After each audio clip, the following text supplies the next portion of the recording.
হযরত আবু মুসলিম আল খাওলামি আগুনের মধ্যে আগুন জ্বলে কিন্তু তিনি পুড়ে না। মদিনায় সংবাদ চলে আসলো আবু মুসলিম আগুনে পুড়ে নাই। ইয়ামানের ভণ্ড নবী নিপাত কেন? সমস্ত মানুষ দোহরায় কালেমা পড়ল, হায় হায় আমরা একটা মিথ্যার মধ্যে চলে গিয়েছিলাম, আল্লাহ আমরা হেফাজত করেছে। সেই দিন হাজার হাজার মানুষ তওবা করে ফিরে চলে আসলো।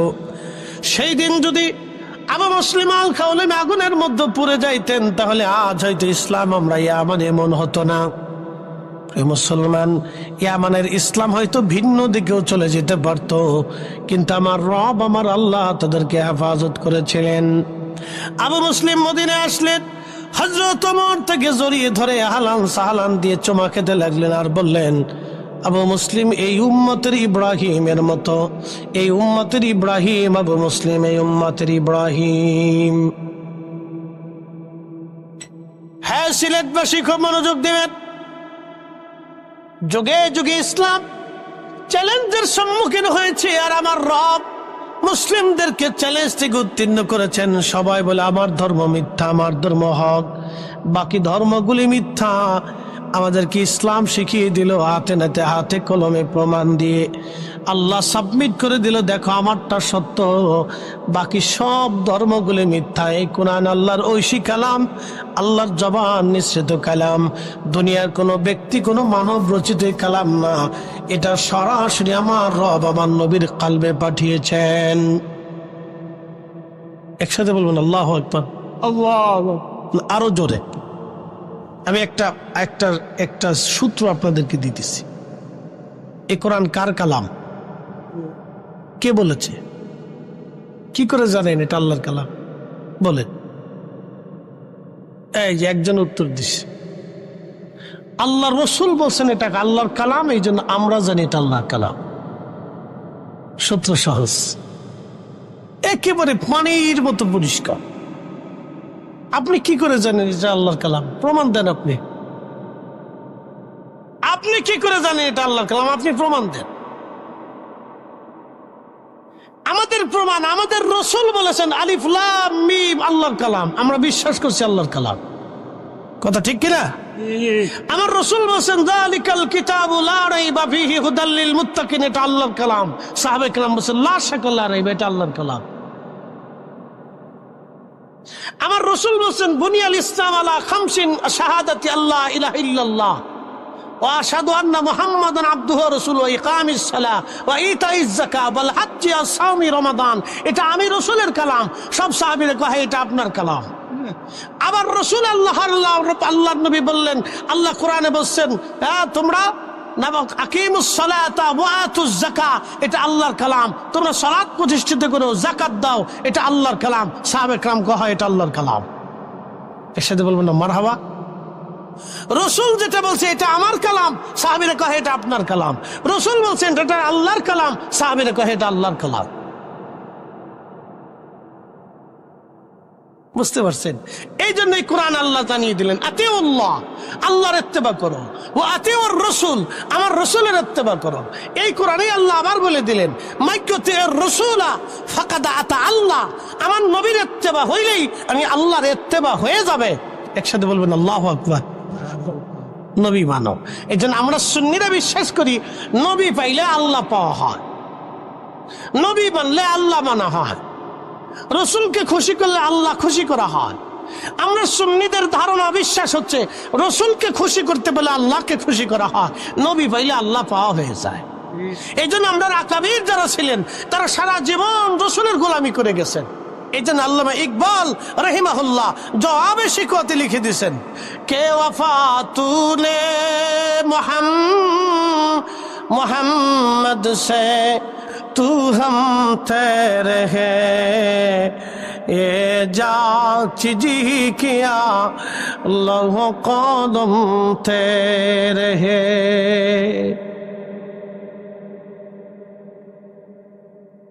জিজ্ঞেস যদি করি যে আল্লাহর কালাম আপনি বুঝলেন কেন, কি করে জানলেন? সাহাবীরা কি করে জানলেন যেটা আল্লাহর কালাম?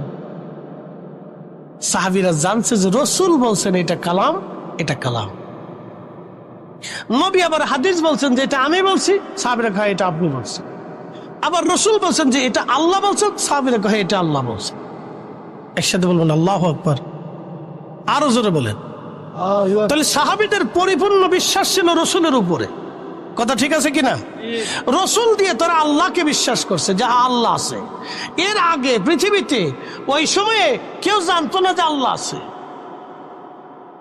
ওই সময় কেউ জানতো না যে আল্লাহ আছে।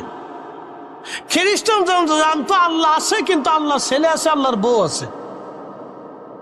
এরপরে আল্লাহর নবী এসে বললেন না, আল্লাহ এক, কুল হু আল্লাহু আহাদ, বলো আল্লাহ এক। একসাথে বলেন আল্লাহু আকবার। আল্লাহুস সামাদ, বলে দাও আল্লাহর কোনো মুখাপেক্ষ কিনা।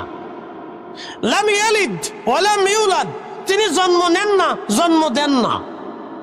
খ্রিস্টানদের উত্তর, ইহুদিদের উত্তর আল্লাহ দিয়ে দিলেন। হাবিব মুহাম্মদকে বলিয়ে দেন। ইহুদি খ্রিস্টানরা বলে আল্লাহ আছে, কিন্তু আল্লাহর বেটা আছে, পুত্র আছে, সন্তান আছে, বউ আছে, আল্লাহর ফুলাপান আছে, বাচ্চা কাচ্চা আছে। আপনি নবী বলে দেন আল্লাহর কোনো বাচ্চা কাচ্চা নেই, বাবা মা নেই, জন্ম নেয় না, জন্ম দেয় না। আল্লাহ কারো মুখাপেক্ষ কিনা। আল্লাহর সন্তানের দরকার নেই, স্ত্রীর দরকার নেই।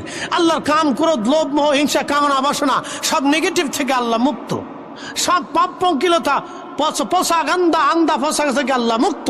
আল্লাহ পুত পবিত্র, আল্লাহ সুবহানাহু ওয়া তাআলা, আল্লাহ সুবহান, আল্লাহ পাক, আল্লাহ পাক, আল্লাহ পাক।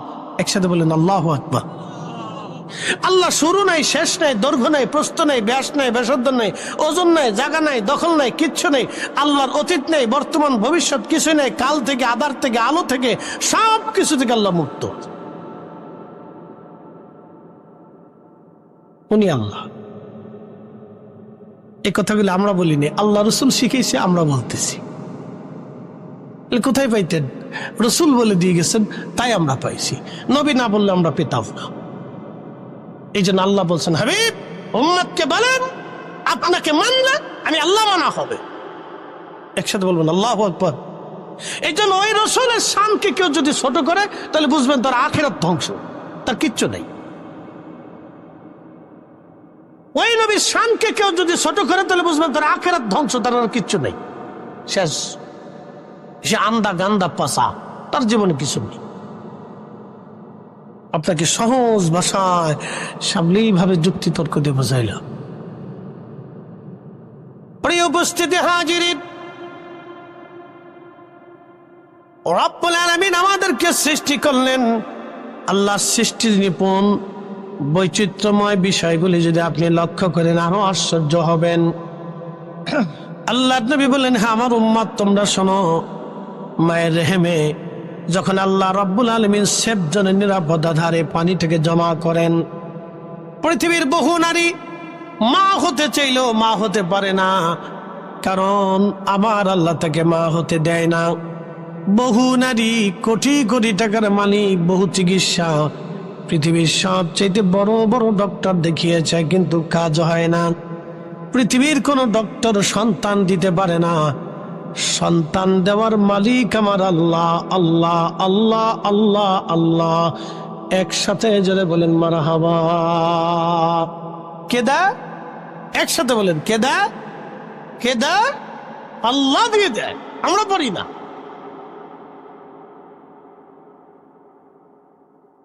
সেবজনের ভিতরে পানি জমা হলো 40 দিন, রক্তপিণ্ড খুলেন আমার আল্লাহ। এরপরে আমার রব আমার আল্লাহ ওই পানিটাকে আরো 40 দিন ওই রক্তপিণ্ডটাকে আমার আল্লাহ রিফাইন করেন। রিফাইন করতে করতে করতে করতে আরো 40 দিন পার হলো, গোস্তের টুকরা হয়ে গেল। ওই গোস্তের টুকরাটাকে আরো 40 দিন পর্যন্ত রিফাইন করতে করতে অস্থিপুঞ্জি হলো। আল্লাহ এর উপর চামড়া দিলেন, গোস্ত দিলেন, রক দিলেন, যেখানে যেটা দেওয়ার দরকার আল্লাহ ধীরে ধীরে সেটা দিলেন। মায়ের রেহেমের মধ্যে ধীরে ধীরে ধীরে ধীরে আল্লাহ দিলেন। 120 দিনের মাথায় যখন 120 দিন হয়, তখন 120 দিনের সময় আমার আল্লাহ রূহ নামক ইঞ্জিনটা আমাদের বডির মধ্যে আল্লাহ জিব্রাইলকে দিয়া ফুকাইয়ে দেন। আরো জোরে বলেন আল্লাহু আকবার।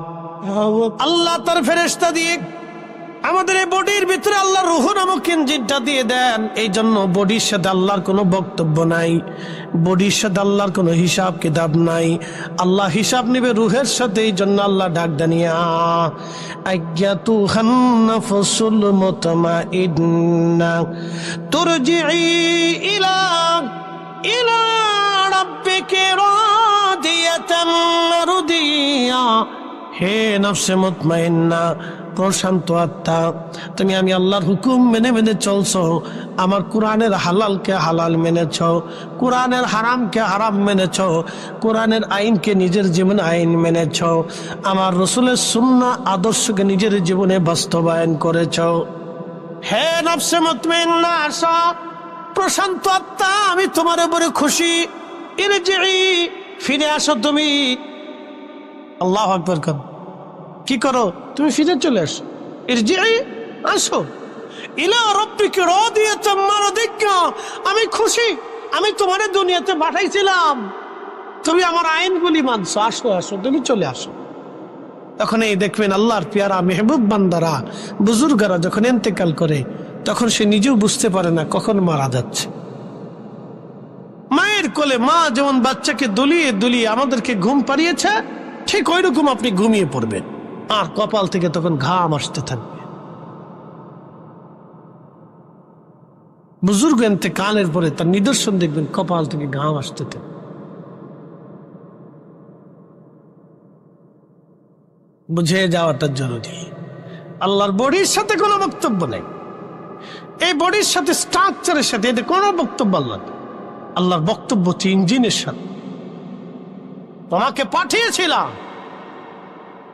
তোমাকে পাঠিয়েছি, ইরজিই, ফিরে আসো, ইলা রাব্বিকা রাদিয়াতাম মারদিয়া। তুমি আমি আল্লাহর দেওয়া আইন বিধানগুলি মানছো, কষ্ট করছো, ক্ষুধার্ত থাকছো কিন্তু হারাম খাও নাই, তুমি না খেয়ে থাকছো কিন্তু হালাল ছাড়ো নাই, তুমি সারা রমজানে রোজা রাখছো দিনের ভাগে কিন্তু তুমি খাও নাই, তুমি ক্ষুধার যন্ত্রণায় তৃষ্ণায় কষ্ট হয়েছে। এ বান্দা, তুমি রাত জেগে ইবাদত করছো, আমাকে সেজদা দিয়েছো, আসো। তুমি গীবত, শেখায়েত, তহমত, ফাহিশা কাজ, দুনিয়াবি কুকর্ম অকর্ম থেকে তুমি দূরে থেকে আমি আল্লাহকে খুশি করছো, আসো। ইলা রাব্বিকা রাদিয়াতাম মারদিয়া, তুমি আমার সন্তুষ্টির দিকে আসো, আমি তোমার উপর খুশি হয়ে গেছি, আসো আসো। ফাদখুলি ফি ইবাদি ওয়াদখুলি জান্নাতি, তুমি আসো আমার ইবাদত গুজার বান্দাগুলি যে জান্নাতের ভিতরে, তুমি চলে আসো, তোমাকে ওই জান্নাতে জায়গা করে দিই। আরো জোরে বলেন সুবহানাল্লাহ, সুবহানাল্লাহ। 120 দিনের মাথা মায়ের রেহেমে আল্লাহ আমরা পাঠিয়েছি। 120 দিনে, ঠিক 120 দিনে, একদিন আগেও না পরেও না, ঠিক 120 দিন আল্লাহ পাঠিয়েছে। 120 দিনে পাঠিয়ে দিয়ে আল্লাহ লিখে দিয়েছে, জিবরাইল 4টে জিনিস আমার বান্দার জন্য তুমি লিখে দাও। 1 নম্বর, সে কতদিন পৃথিবীতে বেঁচে থাকবে, কত মাস, কত দিন, কত মিনিট, কত সেকেন্ড, তুমি এটা লিখে দাও। এই জন্য ওই নির্দিষ্ট তারিখ আসার পরে আমাদের মৃত্যু হবে, আগে হবে না, পরে হবে না। একসাথে বলেন আল্লাহু আকবার। লেখছে কে? আল্লাহ। জোরে বলেন, কে লেখছে? আল্লাহ। নির্দিষ্ট টাইম লেখা হয়ে গেছে। জিবরাইল, আমার বান্দার জন্য 4টে জিনিস তুমি লেখো, 4টে জিনিস আমার এই বান্দার জন্য তুমি লেখো। আমি আল্লাহ কবে তাকে পাঠাইলাম? আমি তো তাকে পাঠিয়েছি, কিন্তু সে আমার কাছে ফিরে চলে আসবে। যেই দিনটা চলে আসবে সেই দিনটা নির্দিষ্ট করে দিয়ে দিলাম, অমুক দিন এতটা বছর, 65 বছর 5 মাস 6 দিন, এত মিনিট, এত সেকেন্ডে আমার বান্দা আমার কাছে ফিরে আসবে। এতটা টাইম আমি আমার বান্দার জন্য বরাদ্দ করলাম। কারো 40 বছরও বরাদ্দ হলো, কারো 60 বছর বরাদ্দ হলো, কারো 80 বছর বরাদ্দ হলো, কারো 100 বছর বরাদ্দ হলো, কারো 10 মাস বরাদ্দ হলো, কেউ 10 দিন বরাদ্দ হলো, কারো 10 মিনিট বরাদ্দ হলো। আহা, আল্লাহ আমাদের এখানে কিচ্ছু করেন। সন্তান পৃথিবীতে আসে 10 মিনিট পরে মরে যায়, আল্লাহ তার জন্য ওই 10টা মিনিট বরাদ্দ, আমার বান্দার জন্য 10টা মিনিট বরাদ্দ করে দাও। আমরা এখানে অসহায়, পৃথিবীর সব অসহায়, মার্কিন president, Russian president, Chinese president, পৃথিবীর বড় গোয়েন্দা সংস্থা, বিরাট বড় সেনাপ্রধান, ফিল্ড মার্শাল, পারমাণবিক বিজ্ঞানী, চিকিৎসা বিজ্ঞানী, অর্থনীতিবিদ, রসায়নবিদ, পদার্থবিদ, মহাকাশ বিজ্ঞানী, পৃথিবীর সব জ্ঞান বিজ্ঞান এখানে মুক্ত উপরে পড়ে আছে, কিচ্ছু করার নাই। আমরা আল্লাহর কাছে অসহায়, আল্লাহর কাছে আমরা অসহায়, আমরা আল্লাহর কাছে কিচ্ছু করার নেই, আমাদের কারো কিছু করার নেই। আল্লাহ 10 দিন 10 দিন, 11 দিন 11 দিন, 10 মাস 10 মাস, 10 বছর 10 বছর, 100 বছর 100 বছর, আল্লাহর বরাদ্দ, কিচ্ছু করার। আমরা আল্লাহর কাছে অসহায়। আমরা মাঝে মধ্যে দুনিয়াতে নিজেকে অনেক বড়ত্ব, অনেক কিছু সেই কিছু মনে করি। শয়তান আমাদেরকে ধোঁকা দিয়ে দিয়ে দিয়ে দিয়ে ওদিকে নিয়ে চলে যায়। আমাদের কিচ্ছু নাই, সব ওনার নিয়ন্ত্রণে। কি আল্লাহ সৃষ্টির বিচিত্র! আল্লাহ আপনি লক্ষ্য করলে চিন্তা কর, এগুলো ফিকির করতে হয়, চিন্তা করতে হয়। এগুলি মাঝে মধ্যে আমাদের চিন্তা করা উচিত। আমরা মানুষ হিসেবে আল্লাহ আমাদের পাঠাইছি, কি জন্য পাঠাই, কেন পাঠাইলো, কেন আসলাম, আমরা কেন মানুষ হলাম? আল্লাহ ভিন্ন কোনো জাতি করে পাঠাইতে পারতে, আমরা আল্লাহ মানুষ করে বানাইছেন। কেন পাঠাইছেন? এই নফসের সাথে আল্লাহর কথা হবে, রুহের সাথে আল্লাহর কথা, বুড়ির সাথে আল্লাহর কোনো বক্তব্য নাই। আল্লাহ বলবে, তোকে পাঠিয়েছিলাম, কি করেছিস বল, তুই কি করেছিস? তোকে তো পাঠিয়েছিলাম আমি, আদর করে সৃষ্টি করে বানিয়ে পাঠিয়েছি, দুনিয়াতে তোকে আদর করে যত্ন করে রাখছি। আমার জন্য কি পাঠিয়েছিস? আর তোর নিজের জন্য কি নিয়ে আসছিস বল বান্দা? সাম্মা তুরাদ্দুনা ইলা আলিমিল গায়ব, ফিরে যাব আল্লাহর কাছে। ফায়ুনাব্বিউকুম বিমা কুনতুম তা'মালুন, আমাদেরকে আল্লাহ দেখান কি করেছ, নামাজ, রোজা, জিকির, ফিকির, হজ, হালাল, হারাম, কি করেছো তুমি? আল্লাহ সব সেই দিন পুঙ্খানুপুঙ্খ রূপে আমলনামা একটার পর একটার পর একটার পর একটার পর আল্লাহ দেখাই দেবে, দেখো তুমি এটা এটা এটা করছো।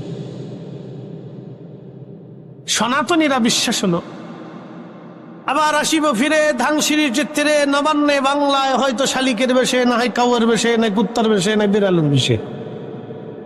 তাদের বিশ্বাস যে আমরা আবার ভগবান আমাদেরকে পৃথিবীতে পাঠাবে, কিন্তু আমাদের বিশ্বাসে আর ফিরে আসার কোন সুযোগ। একসাথে বল, জোরে বলে, আরো জোরে। যদি সুযোগ থাকতো তাহলে আমাদের রসুলের চাইতে মর্যাদাওয়ালা কেউ নাই। কথা ঠিক আছে না ভাই? যদি সুযোগ থাকতো তাহলে আমাদের রসুলের মতো পৃথিবীতে সুপ্রিম পাওয়ার আর কারো নাই।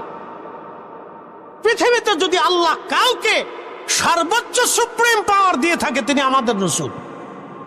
কথা ঠিক আছে না? যার ইশারায় আকাশের চারটি খণ্ডিত করে দেখিয়েছে আল্লাহ, যার ইশারাতে সূর্য উদিত হয়েছে, যাকেই পবিত্র মেরাজের মাসে, রজবের মাসে আল্লাহ দাওয়াত দিয়ে নিয়েছে। আচ্ছা বলেন, আজকে যে আমি আসছি, আমি কি ইচ্ছা করে আসছি না আপনাদের দাওয়াতে আসছি? দাওয়াতে আসছি দেখি আপনারা সম্মান দিয়ে, চেয়ার দিয়ে, খাবার টাবার দিয়ে কত ধরনের আয়োজন করছেন, হরেক রকমের খাবার টাবার দিয়ে যে দুনিয়ার খাবার রান্না করছেন। আপনারা জানেন যে হুজুর এত কিছু একা খাইতে পারবে না। 10 জনের খাবার আমার সামনে দিচ্ছে যে হুজুরি খা। আপনারা চান যদি হুজুরি সব খেয়ে ফেলায়, তা আমরা খুশি, সে আমার মেহমান, আমি দাওয়াত করে আনছি। ঠিক আছে না? এটা আপনাদের অনুভূতি, ভালোবাসা, মেহমানের প্রতি তাজিম, সম্মান। তা আপনার এই সম্মানের তাগিদে আপনারা আমাকে দাওয়াত করে আনছেন, সুন্দর মঞ্চ আমাদের আলেমদের জন্য তৈরি করছেন, আবার পাবলিকের দাওয়াত করছেন, তাদের জন্য সুন্দর পরিবেশ তৈরি করছেন। এই দাওয়াত করে এনে আপনারা দাওয়াত করে আনছেন। যদি আরো সম্মান হতো, যদি আমার ঢাকা বাসার থেকে গাড়ি পাঠাইয়া অথবা বিমান দিয়ে সিলেটে আইনা, সেখান থেকে গাড়ি দিয়ে আইনা সসম্মানে আবার এয়ারপোর্টে পৌঁছে, আবার বিমানতে পৌঁছে, আবার বাইক পর্যন্ত আপনাদের গার্ডে যদি নিয়ে পৌঁছায় দিতেন, তাহলে হয়তো একবারে পরিপূর্ণ সম্মান। আল্লাহ তার রসুলকে দাওয়াত করছে, নবী ইচ্ছা করে মেরাজে যায় নাই। আল্লাহু আকবার বলবেন না? দাওয়াত কে করেছে? আল্লাহ। নিয়ে গেছে কে? আল্লাহ। কার মাধ্যমে? জিবরাইল দিয়ে, বাহন দিয়ে, সম্মানের সাথে মিছিল দেওয়া গিয়া, ইজ্জত দেওয়া গিয়া আল্লাহ তার রসুলকে নিয়ে হয়েছে। হুজুর আপনি আসেন, আমার কাছে দাওয়াত আপনার। আল্লাহ নবী ইচ্ছা করে দাওয়াত নেয় না যে আল্লাহ আমার মেরাজে নাও, মেরাজে নাও, আসমানে নাও, সাত আসমানে নাও, তোমার বাইত নাও, ঘুরে ঘিরে আসে আল্লাহ আমার নাও, তোমার বাইত দাওয়াত আল্লাহ আমার। আল্লাহ রসুল সাইডে দাওয়াত নেয়নি। আল্লাহ তার রসুলকে মোহাম্মত করে দাওয়াত করে নিয়ে সপ্তম আসমানে নিয়ে উফুকিল আলাতে দিদারে রব দেখাইয়া সেই দিন আল্লাহ তার রসুলকে আবার দুনিয়াতে পাঠাইছে। আল্লাহু আকবার। আরো জোরে বলেন, আরো জোরে। এই নবীর চাইতে সুপ্রিম পাওয়ার আর পৃথিবীতে কারো আছে? নাই। যদি ফিরে আসা যাইতো তাহলে ওই রসুলকে আল্লাহ আবার দুনিয়াতে পাঠাইতো। কথা ঠিক আছে না ভাই? অত ফিরে আসার কোন সুযোগ আর নাই, পাল্টাই একবার। এই জন্য নফসের সাথে আল্লাহর বক্তব্য, ভাই তোমাকে পাঠিয়েছিলাম কি করেছো, এটার সাথে আল্লাহর বক্তব্য হবে। কথা দাও, তুমি তো বলছিলা কলু বাবা, আমি বলেছিলাম আলাস তুমি রব্বিকুম, আমি কি তোমাদের রব নাই? তুমি বলছিলে কলু বা, হ্যাঁ তুমি আমাদের রব। তো রব বলে দুনিয়াতে যাওয়ার পরে কেন অস্বীকার করছো? জবাব এর সাথে আল্লাহর বক্তব্য। প্রিয় উপস্থিতি হাজিরিন, প্রিয় ভাই আমার, খুব মনোযোগের সাথে কথা শুনবেন।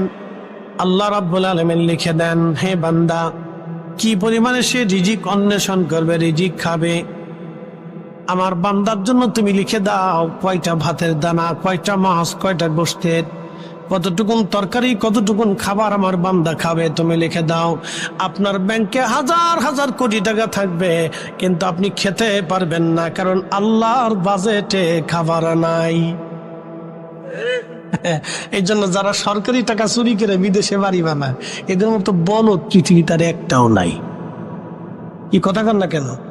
যারা জনগণের টাকা মাইনে দিয়ে বেগম করে বাড়ি বানায়, সুইজারল্যান্ডের বিশ্ব ব্যাংক নাকি সুইস ব্যাংকে টাকা পাচার করে, এদের মতো বলদ পৃথিবীতে একটাও নাই। সে খেয়ে যেতে পারবে না।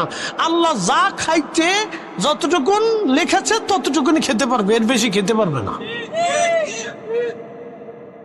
এক দানাও বেশি খেতে পারবে না, এর বলদ। এই জন্য দোয়াতে বলতে হয়, আল্লাহ তুমি আমরা উত্তম রিজিকের ব্যবস্থা করো।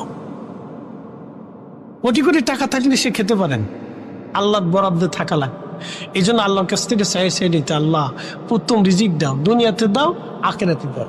নবীজি কোরআনে দোয়া শিক্ষা দিয়ে দিছে, রব্বানা আতিনা ফিদ দুনিয়া হাসানাতাও ওয়া ফিল আখিরাতি হাসানাতাও ওয়া কিনা আযাবান্নার। দুনিয়ার হাসানা দাও, আখিরাতের হাসানা দাও, দুনিয়ার হাসানা দাও, আখিরাতের হাসানা দাও, দুনিয়াতে সুখ দাও, আখিরাতে মাফ দাও, দুনিয়াতে সুখ দাও, আখিরাতে মাফ দাও, দুনিয়াতে সুখ দাও, আখিরাতে মাফ দাও। মারহাবা কর। আল্লাহ শিখাইছে, এই জন্য বেশি বেশি দোয়া করবে। আমার দোয়া করেন না, আল্লাহ দুনিয়াতে বেশি বেশি শাস্তি দাও, আখিরাতে মাফ করে দাও, এটা করেন না। দুনিয়াতে নাও কান্দাইয়া, আখেরে কান্দায় না, এটা কইেন না, এটা কইেন না, সাবধান। আল্লাহ এটা কইতে নিষেধ করছে। আল্লাহ কইছে রব্বানা আতিনা ফিদ দুনিয়া হাসানা, দুনিয়ার হাসানা দাও, দুনিয়াতে হাসানা দাও, দুনিয়াতে সুখ দাও, দুনিয়াতে সুখ দাও, টাকা দাও, পয়সা দাও, খাবার দাও, দাবার দাও, ভালো খাবার দাও, আল্লাহ সন্তান দাও, সন্তান দাও, সুখ দাও, আল্লাহ দুঃখ দিও না। ফিল আখিরাতে হাসানা, আখিরাতে মাফ করে দাও, জান্নাত দাও, মাফ দাও, জান্নাত দাও, মাফ দাও, জান্নাত দাও। মারহাবা কর। আল্লাহ যেটা শিখেছে আমরা এটা কম, উল্টাটা কর দরকার থাকে, উল্টা বলার দরকার নাই তো। আল্লাহ যেটা শিখেছে এটা কর, উল্টা বলার দরকার। এই জন্য আল্লাহ রসুল দোয়া করতে, রব্বানা আতিনা ফিদ দুনিয়া হাসানা, আল্লাহ দুনিয়াতে হাসানা দাও, দুনিয়াতে সুখ দাও, শান্তি দাও। আল্লাহ আমরা দুনিয়াতেও শান্তি চাই, আখিরাতেও চাই, দুনিয়াও চাই, আখিরাতেও চাই, দুনিয়ার দাও, আখিরাতেও দাও। আর বিশেষ বিশেষ বুজুর্গ ওলি যারা ছিলেন, তারা আল্লাহর সাথে প্রেম করত, ওই স্তরে আমরা নাই। ঠিক আছে নাকি? তারা আর আল্লাহর সাথে প্রেম ছিল আলাদা প্রেম, এটা একবারে তাকওয়ার সর্বোচ্চ স্তর। ওই স্তরে আমরা সবাই না। এই জন্য আমরা সবার লেগে আল্লাহ কাছে রব্বানা আতিনা ফিদ দুনিয়া হাসানা, দুনিয়া চাও, দুনিয়া চাও, দুনিয়াতে সুখ চাও। কোটি কোটি টাকা থাকলে সুখ হয় না। হাজার হাজার কোটি টাকার মালিক পোলা মদ খা, মদ খাইয়ে বাড়ি যাইছে, বাপরে কয় বিয়ে ভালো আসেননি। কি কথা কন না, কথা খারাপ কইছি ভাই? আমার এলাকায় একজন কোটি কোটি টাকার মালিক হঠাৎ করে আঙ্গুল গুনে চলে গেছে ইন্ডাস্ট্রি করলো। আম ফুলাই ফিটায়, মেয়ে ফিটায়, বউ ফিটায়, ফুলাই ফিটায়, মেয়ে ফিটায়, বউ ফিটায়, ফিটানি চোটে শেষ পর্যন্ত পোলাপাত ধুইয়া নিজে নাকি একা একা এখন বাসা নিয়ে বোমা, শান্তি নেই। তাহলে এই সুখের লাভ হলো কি? এই টাকার অর্থ কি হলো? ওর সেটা আমরাই ভালো আছি, সাধারণ মধ্যবিত্ত যাহা আছি, আল্লাহ যা আছে, বাচ্চা কাচ্চা সন্তান আদি নাতি পুত্র নিয়ে আমরা একসাথে খাইতে দিতে ঘুমায় সুখ শান্তিতে চলে যেতেছি। আলহামদুলিল্লাহ, জোরে বলেন আলহামদুলিল্লাহ।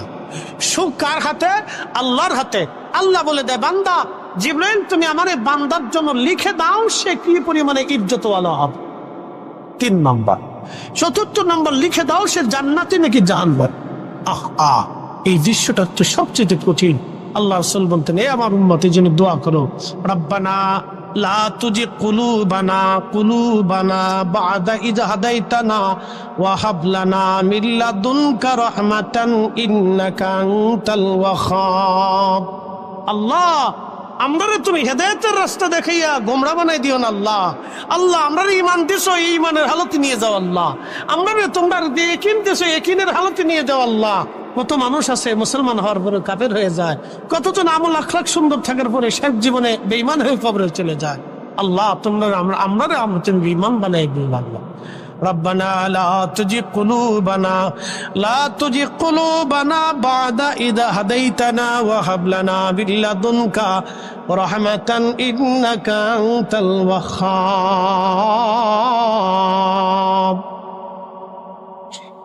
4টে জিনিস বলি। আল্লাহ শ্রোতা বক্তা সবাইকে আমল করার তৌফিক দিক বলে না। ফিরে যাব ভাই কার কাছে? একসাথে বলেন, কার কাছে? আল্লাহর কাছে। দুনিয়ার সব অর্থবিত্তগুলি আমরা রেখে চলে যাব, কিচ্ছু নিতে পারবো কোনো সুযোগ নেই। 2টা জিনিস কিনতে হবে, ইমান আমল। ইমান আমল। আমাদের বডির সাথে আল্লাহর বক্তব্য হবে, নফসের সাথে আল্লাহর বক্তব্য। তোমাকে কেন পাঠিয়েছিলাম, তুমি কি করেছ, শেষ জমা তো হিসাব দাও। আমি 1 পেয়ালা পানি পান করেছি, চা খেয়েছি, যদি আল্লাহ হিসাব চান তা আমি শেষ। এই জন্য আল্লাহ রাসূল বলতেন, উম্মত তোমরা বিনা হিসাবে আল্লাহর কাছে মাপ চাও। এই জন্য আল্লাহ নবী 70 বার ইস্তিগফার করতেন। নবীজির কোনো গুনাহ ছিল না, তিনি পাপ পঙ্কিলতা মুক্ত, একবার আইব মুক্ত, ত্রুটি মুক্ত, খাতা মুক্ত। মাসুমের পরে মাসুম যদি কেউ থাকে তাহলে ওরা চলছে কি? মাসুমের উপরে যদি কেউ মাসুম থাকে, সর্বশ্রেষ্ঠ মাসুম আমার রাসূল ছিল। তারপরও আল্লাহর সাথে 70 বার ইস্তিগফার করতেন, আল্লাহ ভুল হয়ে গেছে, আল্লাহ ভুল হয়ে গেছে।